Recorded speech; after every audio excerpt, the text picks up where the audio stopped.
We've got Long Lee here to talk about ARM Exploitation ROPMAP. Thank you. Good afternoon, and thank you everybody for coming. I am Long Lee, and my co-presenter unfortunately cannot show up due to his sickness. We are really sorry about that, and I will do it myself. So this is the last talk of today.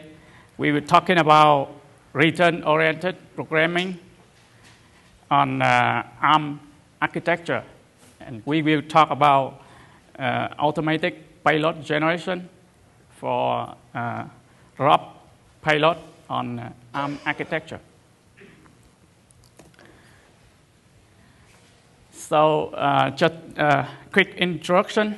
We are from VN Security Research Group from Vietnam. And actually our research is just our opinion and not represent any opinion of our employer. Okay, so why is this talk? People now familiar with the term ROP, or return-oriented programming. In this talk, we will cope with three problems. The first one is the ROP toolkit for ARM architecture. So you know that today ROP is a must-use exploitation technique to bypass non-executable protection like DEP or NS. And there are several ROP toolkits for x86 architecture, like DEPLib from Immunity, Mona from Colang Bear team, and other tools like Skyrack. But actually, there is no such toolkit for ARM architecture, or no public toolkit. And one of the problem with the x86 ROP toolkit is stick with the x86 dependency, like it rely on Immunity debugger backend. So in order to port that toolkit to support ARM architecture, it will not be easy and will take time. And people may argue that with just object DOM and grep is enough for them to construct ROP payload for ARM architecture. It's true. You can have a look at Cormac jailbreak framework.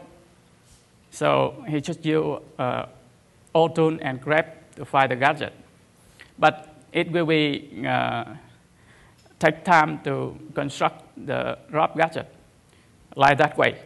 And it will be hard to do automation with just grep. The second problem we cope with is about the ROP shellcode. So you know that if you have a chance to look at ROP shellcode or payload from public exploits, like Sayonara payload, like Jailbreak Me payload. So you see that all of that ROP shellcode and payload are hard-coded in terms of like instruction of the gadget, in terms of register they're using, and in terms of the offset. So all are hard-coded, and it cannot be reviewed. It will be very difficult for people to, let's say, to understand, to maintain. And unlike the traditional shellcode, ROP shellcode is not like write one and use many times. It's just write one and use one because it depends on the module and the library. So when you apply the library to a newer version, you cannot reuse the old shellcode. So we actually need a way to write ROP shellcode in easy manner and portable, maintainable. The third problem we come with is doing ROP automation. Anybody here attend last year presentation about this topic? It's called Everybody Be Cool the ROPery from Vincenzo Ozo and his colleagues. And so you will see that in his presentation, he do some ROP automation with solver and write language a lot. But from my observation, from practical use, that COMAC star framework with just simple gadget can beat that automation tool in terms of time to deploy the exploit. So one thing we copy here is, in order to do the ROP automation, an important note is we can just only need to use simple gadget instead of try to find complex gadget. So in this talk, we will present just three things. First one is how to extend an available x86 ROP toolkit to support ARM architecture. Second one is we will present an intermediate language for ROP shellcode writing. So you now have an easy way to write ROP shellcode and get it, convert it to the payload automatically. And the third one, we will show an implementation.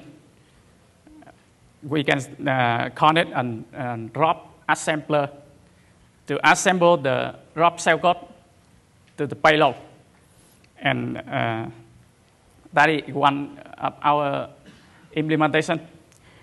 From what we presented here, you can build your own toolkit by what we saw today. So now, first part,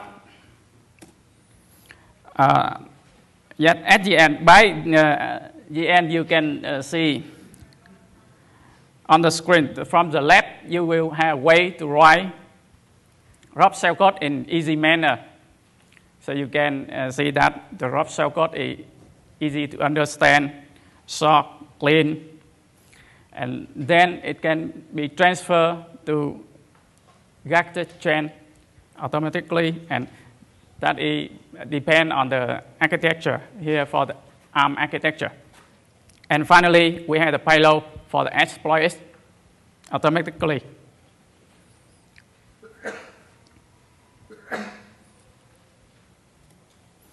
First, we'll show how to extend available x86 ROP toolkit to support ARM architecture. So if you are writing your own toolkit, this information may be helpful, and even you are just user of available toolkit, the new toolkit, it's good to know that. From x86 to ARM, there is some difference you must know in order to use or build the toolkit. First, we talk about register. You know that ARM architecture is a rich architecture, so they use lots of register. For x86, we have some general purpose register like AIS, ABS, and in ARM, we have equivalent. It's named R0, R1, R3, etc. That is general purpose register, so you can use for like function argument or for data exchange in assembly. There are also some special purpose register that is reserved permanent for like a stack pointer, ESP, and in ARM we have SP. Like program counter in x86 we have EIP, and in ARM we have named PC. For the frame counter EBP we have equivalent in ARM is the FP, and there is another register that is not available in x86, that is link register, which will contain the return address after when calling the function. About the assembly, we just show here some common use assembly instruction on x86 and equivalent in ARM architecture. Most of the instruction here is used in exploit writing, so just common one, not on. We just show the common one. The first one is load value from the stack. We both have the pop instruction in both architecture, and in ARM architecture, it also support. It allows you to load to pop many registers in one instruction, like just pop R2, R7, and even PC in just one instruction. For data movement, we had the move instruction, same into architecture, like move from a register to another register. Arithmetic operation, we have the same instruction, add and sub, like add a register with a value or sub a register with a register. For data movement, they are a bit different. In x86, we just had the move instruction. So it just move value from memory to register or vice versa. But in ARM architecture, there are two different instructions. It is LDR for load a value to register, and STR to store a register to memory. For calling function, we have a call instruction in x86. In ARM, we have BL or branch with link. So return address will be loaded in the link register. For indirect call and jump, we have the instruction is BLX or BX corresponding. So for the rest instruction from return from the function call, we have in ARM it's a pop PC BXLR just jump to the link register, or even you can do like move PC with a value directly. And another interesting instruction for writing shellcode is a syscon. It is interrupt, like in x86, it is interrupt 80 hash, and in ARM we have equivalent a supervisory call at VC. So that just some simple and common assembly instruction in both language, so you can catch up. You're familiar with x86, you can catch up with the ARM assembly quickly. How about writing the shell code? So we have in it's similar in both platforms. In x86, we just load the EAX with syscon number, and in ARM, we load it to register 7 or register 12 syscon number, and argument go to all the register. Then we issue a system call.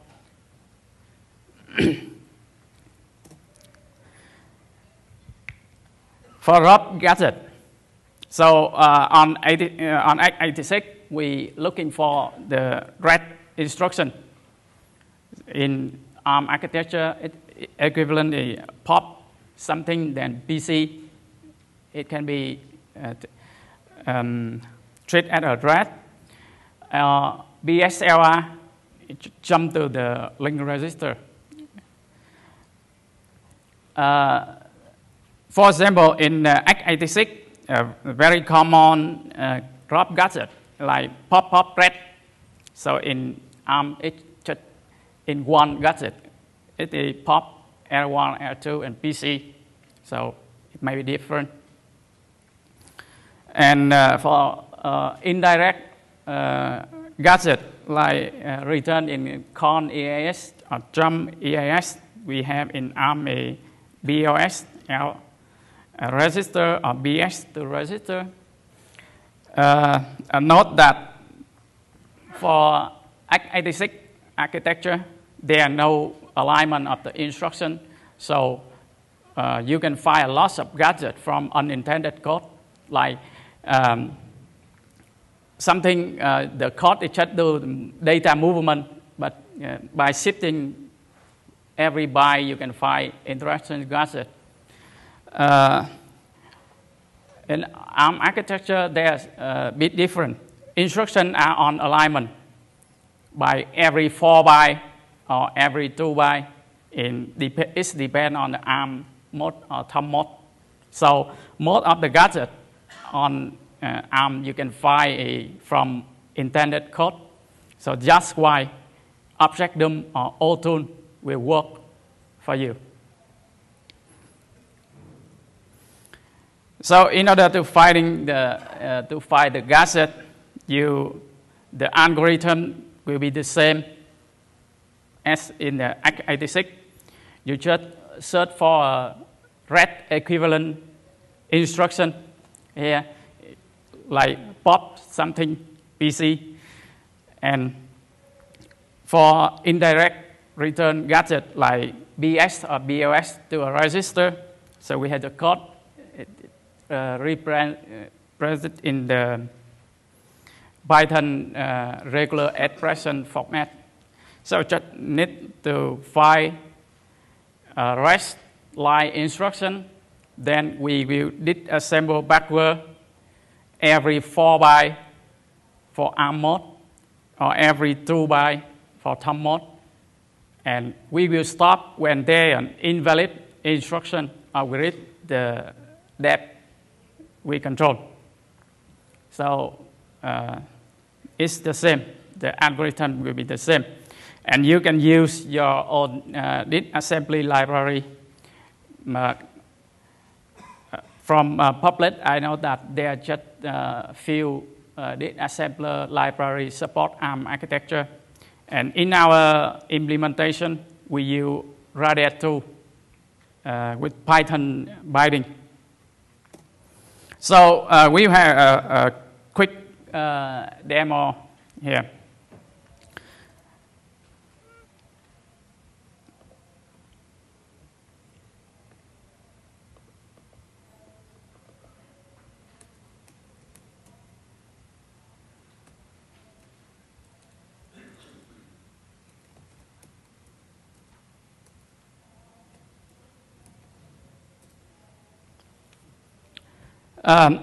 We will here the tool ROPMAP, which is the first public ROP toolkit released last year in this conference, and now we extended to support ARM architecture. And we can generate for the gadget.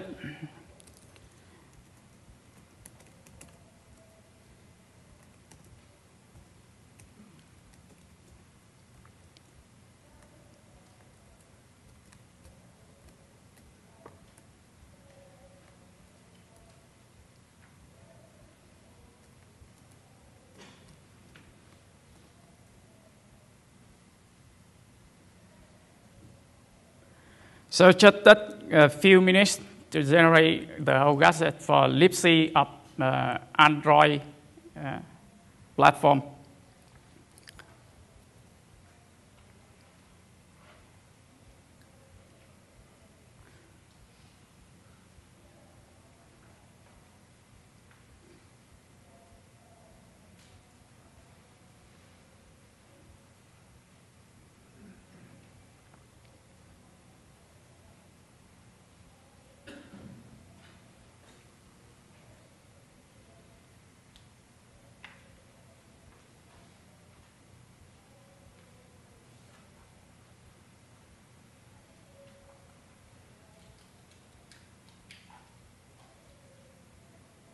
Whoop.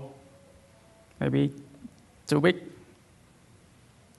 So I will back to here, just assemble a gadget.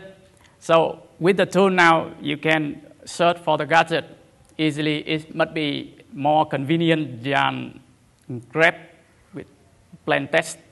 Here, like example, for example, you can search for pop R0 instruction to find what gadget will load register R0 from stack.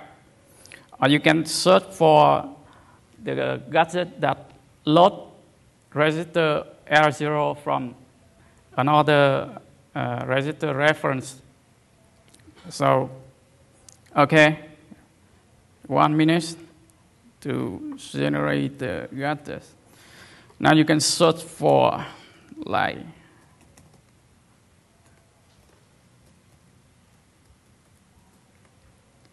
so you have a list of gadgets for use.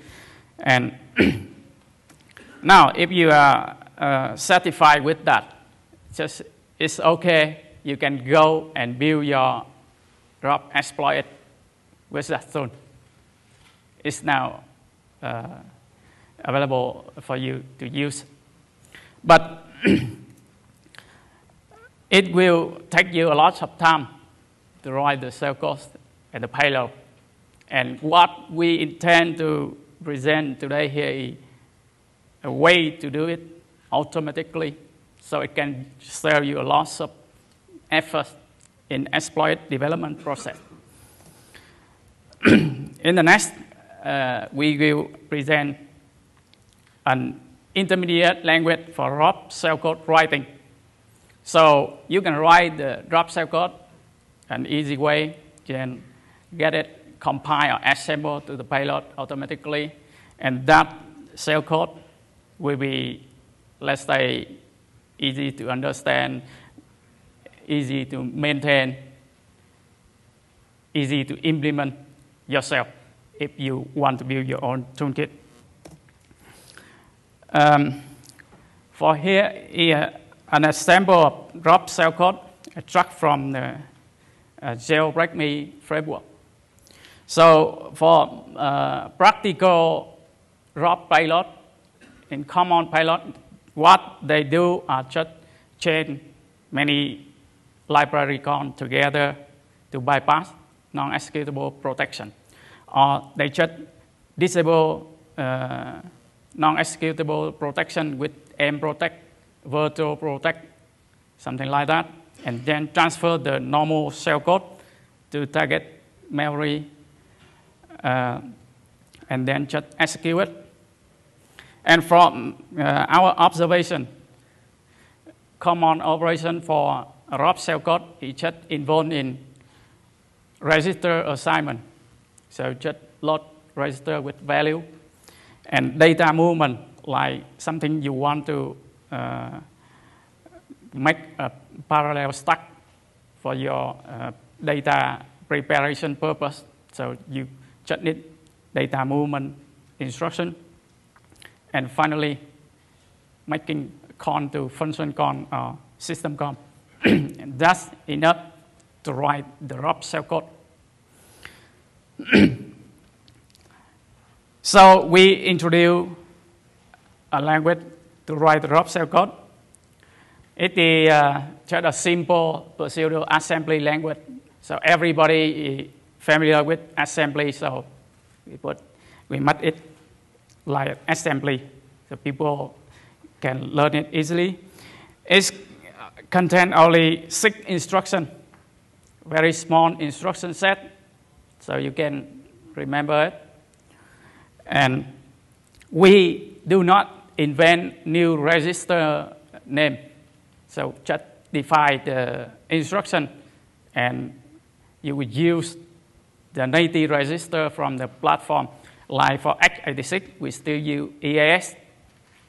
For ARM, we still use R0 or R2, R3, like that. So if you have something to remember from presentation today, just need to remember this slide. So we introduced the ROP intermediate language, which is 6 instructions. It can load, store, adjust, con, and syscon, and no operation. So the 6 instruction in the form that instruction left-hand side operand and right-hand side operand, in that the left-hand side is the destination and the right-hand side is the source of the instruction. And for the left-hand side and right-hand side data type, we have 4 types. It's the register, value, constant value, memory referenced by a register, and memory referenced by an address. That's all. So I will show some use of the instruction in detail. First instruction and the most common use instruction is load. So to load a value to a register, the left-hand side must be a register, and the right-hand side can be in any type. So we have here, for example, a load register 0 with the value cafe baby. Every constant value will start with a common symbol. And load register to register, load register from reference, memory reference, and through most used instruction you can find in the shell code load register with value and load register from a memory reference. The second instruction is store, to store value to memory. So for the left-hand side, it must be a memory reference by register or by an address. So we can store a register to memory, store a value to memory, and store a value from a memory reference to memory, something like that. So we have some form of use of the store instruction. And the most common use instruction are store a register to memory and store a value to memory. The third one is adjust instruction. Here just a synonym for add or subtract value from register. So you can adjust a register with a value, like you can do it in stack shipping, adding a stack pointer with some value to jump to your control area, like that. So when we implement the automation, so adjust can be converted to add or sub instruction, but by default it will be add instruction. A con instruction is the synonym for con or jump to a function. Here we can con by a register, like indirect con to a register reference, con by an address, and con to a value reference by an address, like we calling an entry in God table, for example. The last one is syscon instruction. So it just is a system code, right? The NOP instruction is obvious, and so NOP is just no operation, and in drop term it's equivalent to rest. Just do nothing, just leave the stack. So now you have just six instruction. Now how to write the shell code in our defined intermediate language. So here we have some simple shell code. For example, mprotect, we call memory protect on the writable address with the sign and with the flag. So on the AIM, on ARM architecture, it will equivalent to load the register 0 with writable address, register 1 with the sign, 2 with the flag, and register 7 with the mprotect system con. Here is 7D in hash, and then it's a syscall. Another example is exec_v/b/sa00. So you just repeat that process. Load R0 with the first argument, S1 second argument, 2 third argument, and syscall number go to register 7. It's a syscall. When writing ROP cell code, you most of the time you cannot know the let's say here either /bin/sa string in memory, so you can create it like a writable memory you can write to. So you just write the string /bin/sa to it first, and then make the con. So here we can do it with store string bin to writable and store string sa to writable +4, and then do the rest like previous code. So we can write the high-level wrapper from our intermediate language for, let's say, higher level compiler or high-level framework for ROP cell code. Here we can write a wrapper for syscall with syscall number and any argument. So you can check, you can load first argument, go to R0, R1, R2, so on, and then load the syscall number to the R7, and finally con syscall. You can write the high-level wrapper for function con, like you load argument to register for argument. If there are more than 4 arguments, the 5th argument will go to stack, and at the last you con to the function address. That's on for the cell code.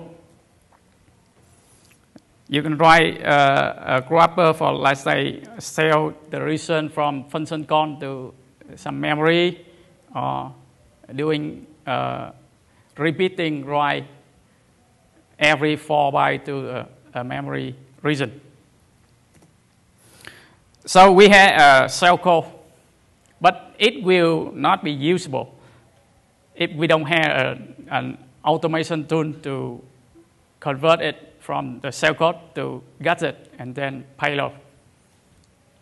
If just a language will not solve our problem.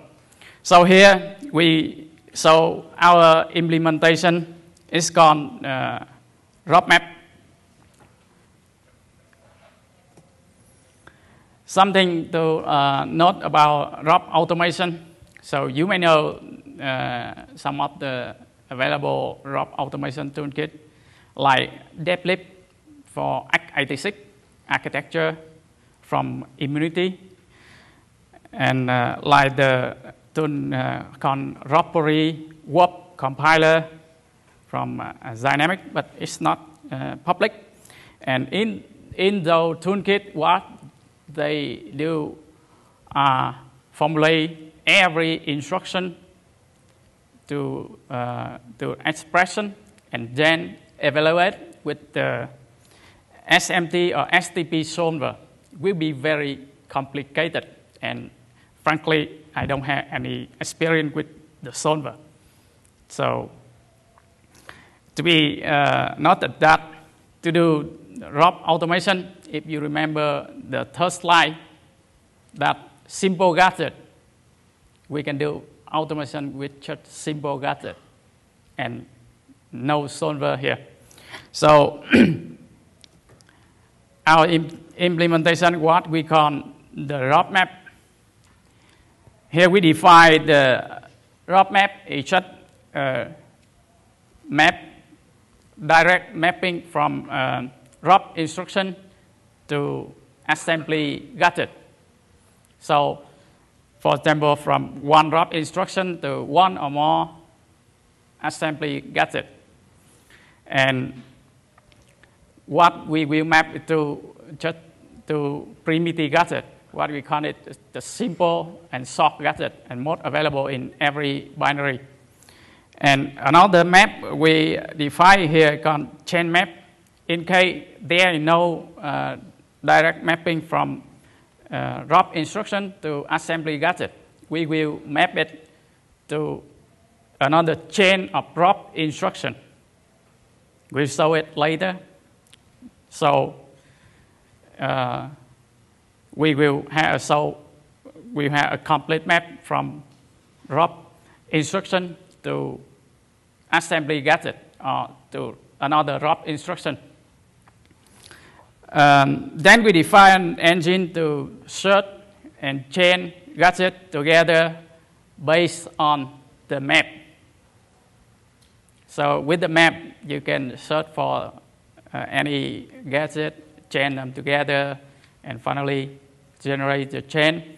And the last, we create a payload generator to generate the payload from the chain of gadget we found.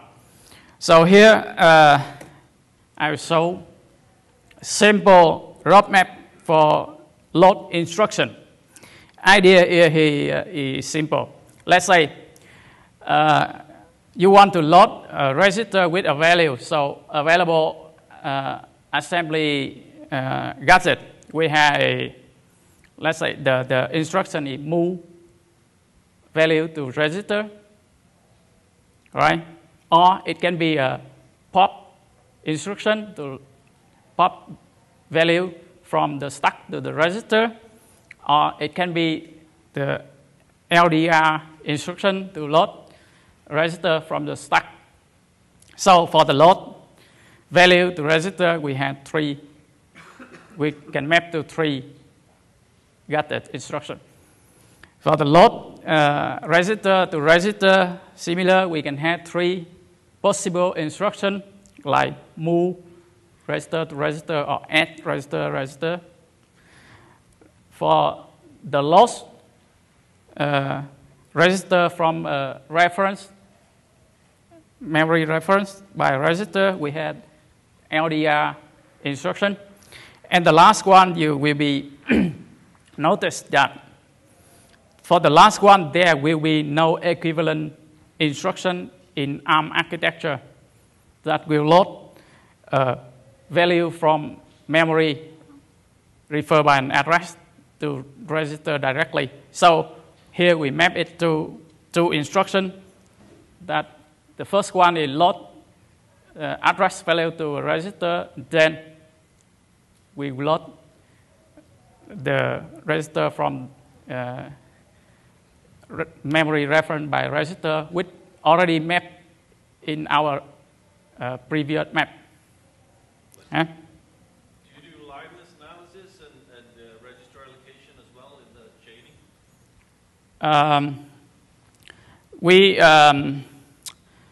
We'll show it later. Yeah. For example, for the store instruction, they just super instruction. So we will only have one ROPMAP for the store instruction. Here to store a register to memory reference by a register. The rest is not available on ARM architecture. So we will map it to here.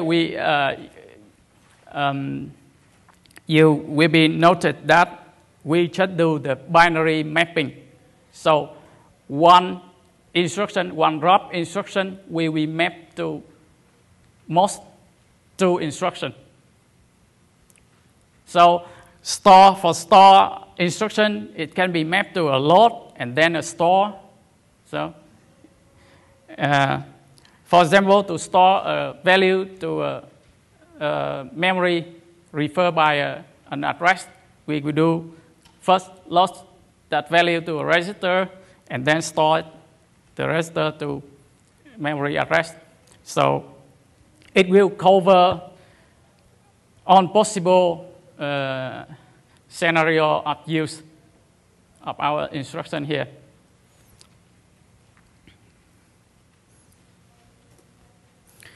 So in order to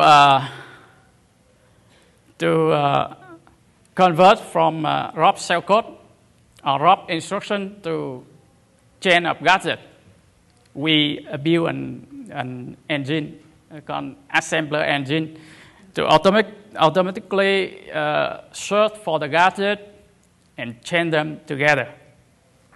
So here we have assumption that binary we target had enough primitive gadget. Let's say like simple pop register, load register, con, for example. So we just do those simple gadgets, but don't looking for complex gadget. And chaining the simple gadget is more easier than finding the complex gadget. So if you back to the previous slide here, it will be very difficult to find a gadget that do the instruction like the last instruction. You have to find a gadget with 5 or 6 instructions to do exactly what we saw here. So our approach is just first use our tool to search for a candidate, a list of possible gadgets.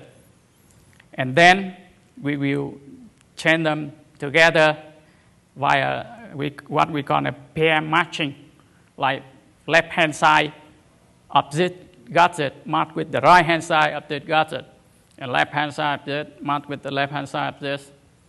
That's all. And we also apply some very basic validation rule. Here is like operand matching, like register must be matched from the ROP instruction to the gadget. And we also do some tented register checking we saw later. So the first one is pair matching. Here we saw an example of the store instruction. So we want to perform store a value which is referred by address to the memory pointed by the target. So here we will find the last one, the last instruction will be str to store a value. So here we have str R0 to R4 plus 16. And in our candidate list, we find that there another instruction is pop R4 PC. So we know that we have to load the value of the target value to the register R4, right? So here we will match that two gadgets. It's a pair. So R4 plus 16 will be matched with R4 in previous instruction. So we have first pair match. Then we move up. We know that we have to load the value to R0. So it can be used in last store instruction. And in our candidate list, we find there LDR R0 from R4 plus 4. So we will have a pair match here.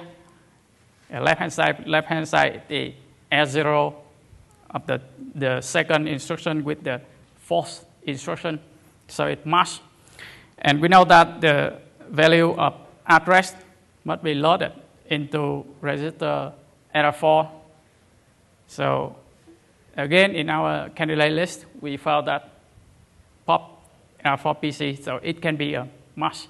So our tool will generate those gadgets, so a chain of gadgets for store instruction, right? And we also apply some instruction validation. Here, what we call just for example, for operand matching, it's obvious, right? For example, in the first instruction, we had the ROP instruction is load R6. So in our gadget chain, it must be an instruction that load the R6, like LDR R6. But here, we can see in the first chain, the last instruction will pop R6 from stack. So it changes our intended value. So it cannot be used. It's invalid, right? Another example for then the check-in is store instruction. Here we want to store to memory refer by R1. And in our gadget chain, we found that there load R1 to load value to R1, so it's invalid, cannot be used.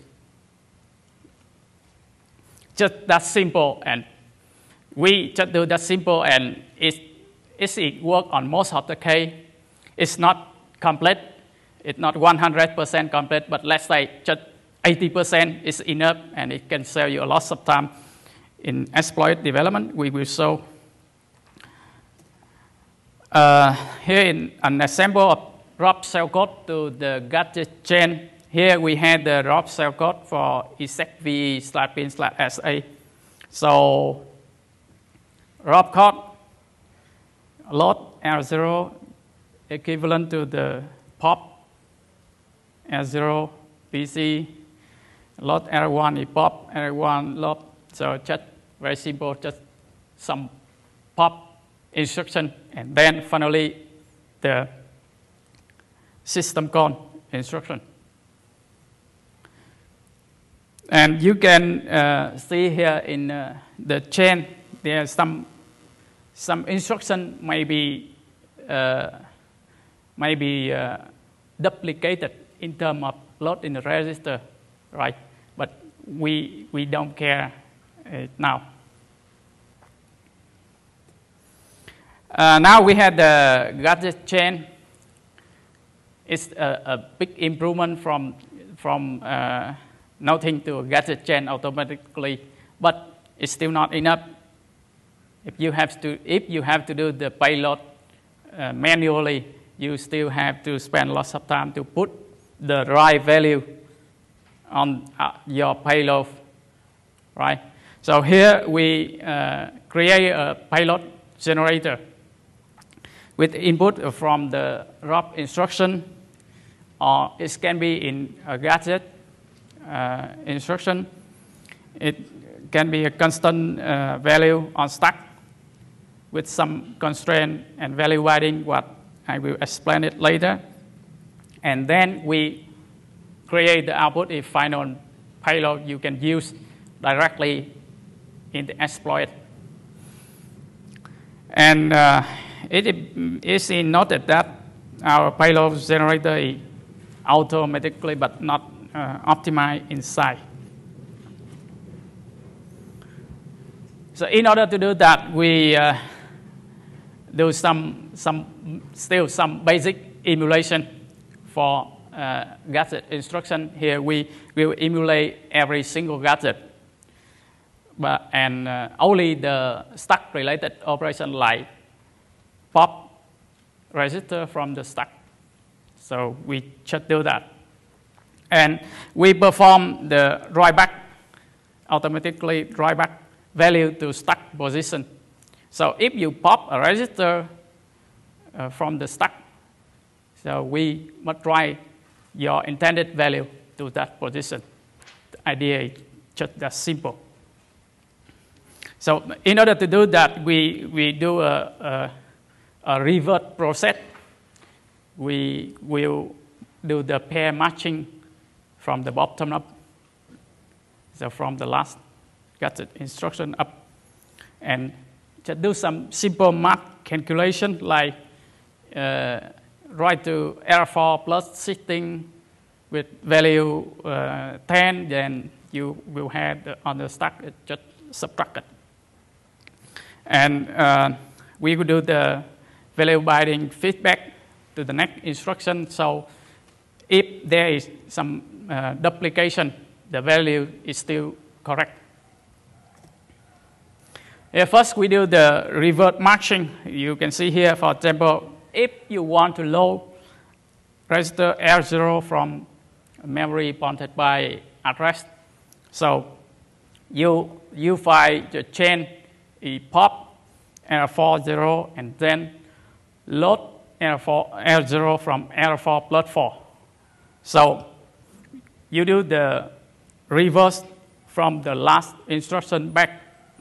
So we have here the address must be matched with the R4 plus 4. In another word, R4 must be addressed minus 4, right? Then we travel back. So we have a pop R4 PC. So R4 plus 4 is matched with the R4, and so that value will be, let's say it will be propagate back. So we have R4 is address minus 4. That is our value on the stack. Next, we do the gadget emulation. So we will do it for every single gadget, and we'll repeat above step for every gadget. And just focus on stack related operation like pop, load, add, SP, like something like that. So first, initially we had a stack with the just junk value.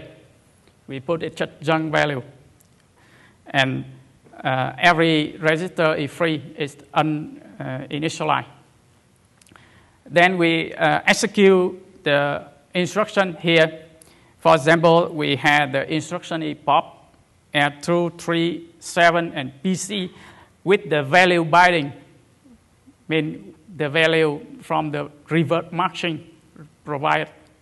So here we had the R2 must be 0 and R7 must be B in hash.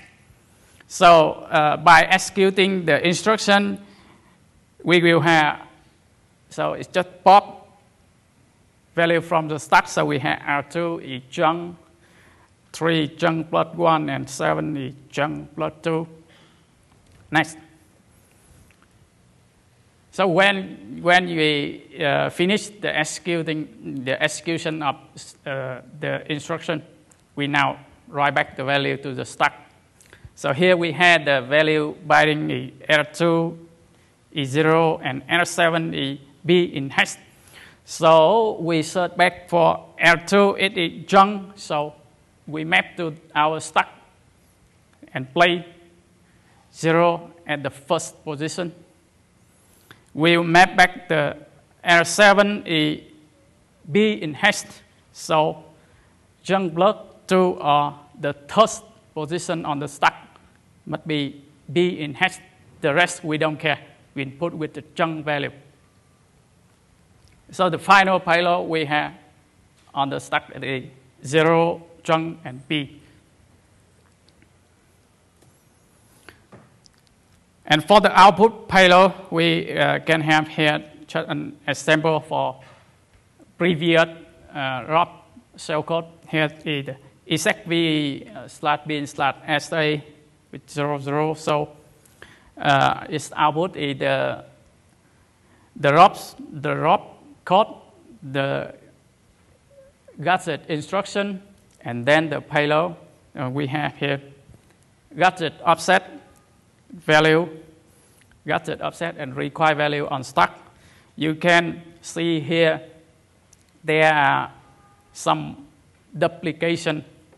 So let's say the value of R1 is 0, and it is repeated from the first, the second instruction, and the fourth instruction. So at the end, when you issue the system call on the register, just be loaded with intended value.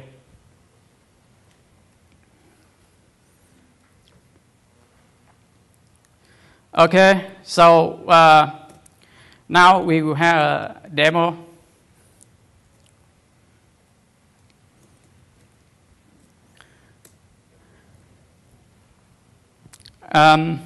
In our tool, we can, let's say we have the assemble instruction command to assemble from the ROP instruction to a gadget chain. Like we want load R0 with value. So it will return the first gadget chain in a set of candidate. If you want to look in for more instruction to use, so you can do with search. So there are many gadget instruction can perform the same operation that load the R0 with a value. And you can do payload generation for that instruction, like load R0 with a value. So we have here a pop R0 PC instruction, and our payload will be gadget offset and the value. So you can use in like high-level wrapper, right? You change the value dynamically. So you just change the value and regenerate final payload. Here we take an assemble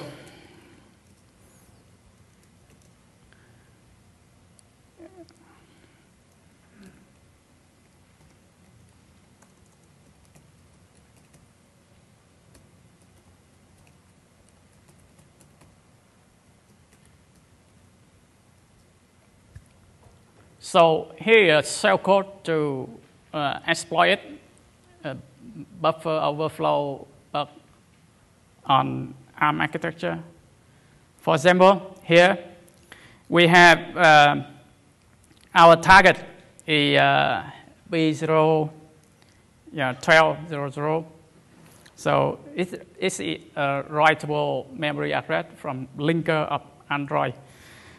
So we just store our stopcode to our target.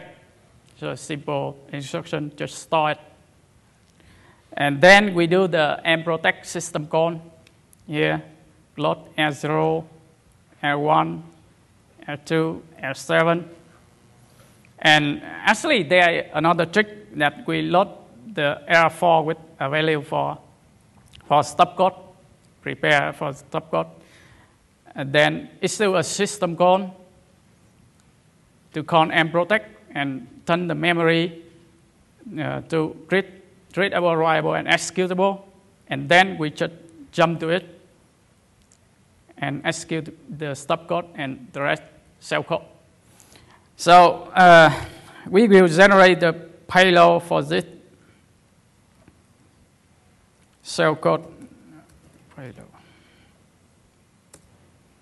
Wow.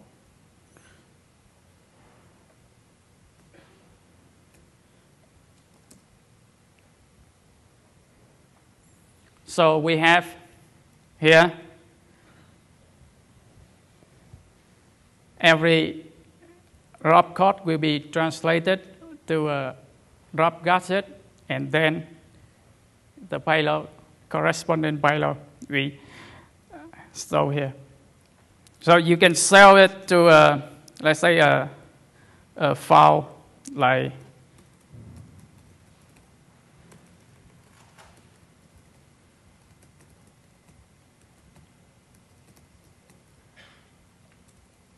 PLD.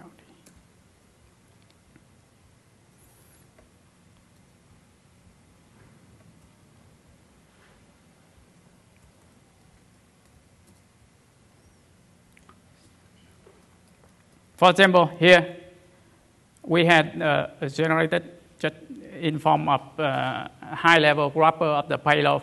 So you can choose to optimize it, like remove the duplication if you want to reduce the size of payload.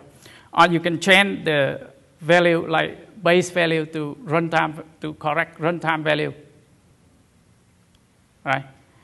So you can do some optimization here or validation at it. It sometimes cannot work 100% out of the box. So it's good if you can review it. And then if you're done with your review, you can generate the final payload with the format command we have here, like to Python format.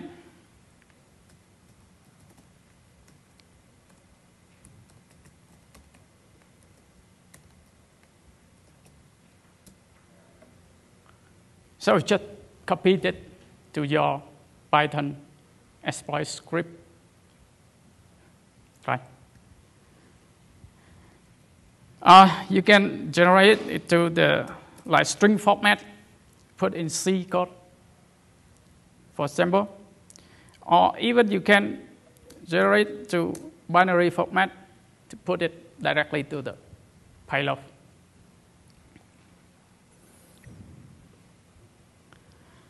So here we already have a demo we recorded. Let's start it.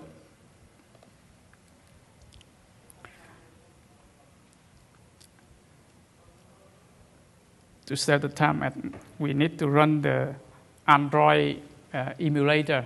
Now here we show an example of generate the payload for the drop exploit for Android 3.2 with the gadget from dynamic linker. You know that linker is just a stated binary, just a small binary and small set of gadgets. And in this example, I just don't want to use the gadget from libc to, as I don't want to use like just call system function from libc or mprotect function from libc. So we use the gadget from linker.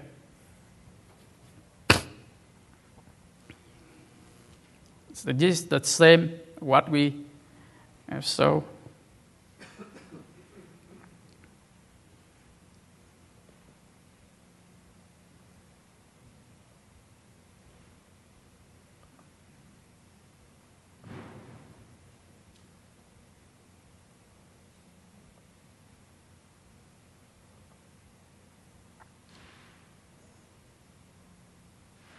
So here we just write the payload to a binary file and copy it to demo. For demo exploit, we have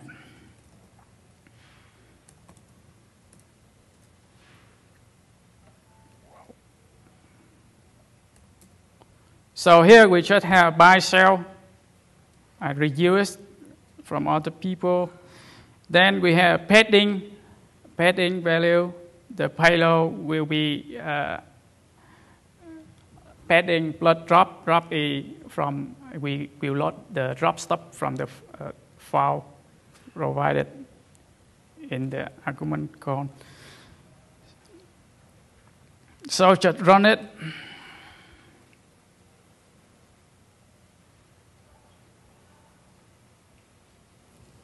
Just simple buffer overflow application.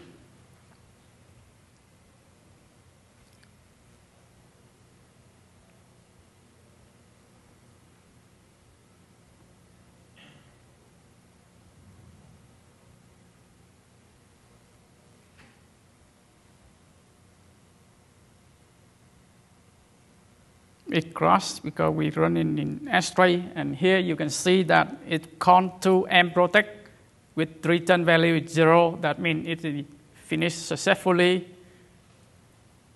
And if we run it without S3, we will spawn a cell. So you can have your ROP payload for exploit in just a minute.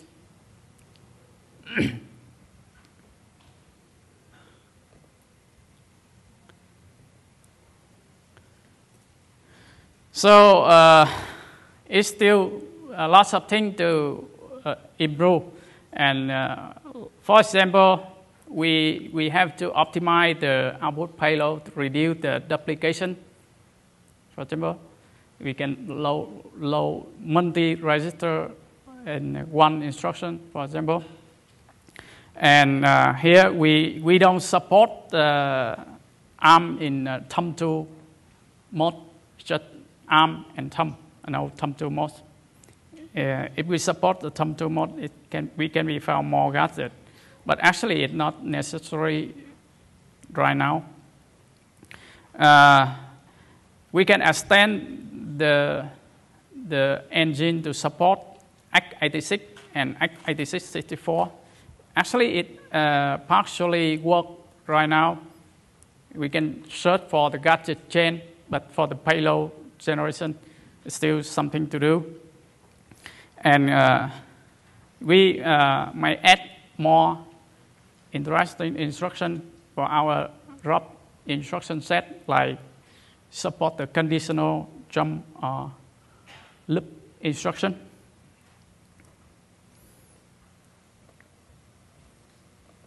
Finally,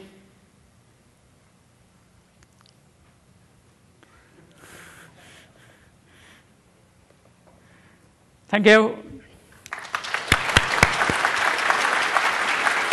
Any question?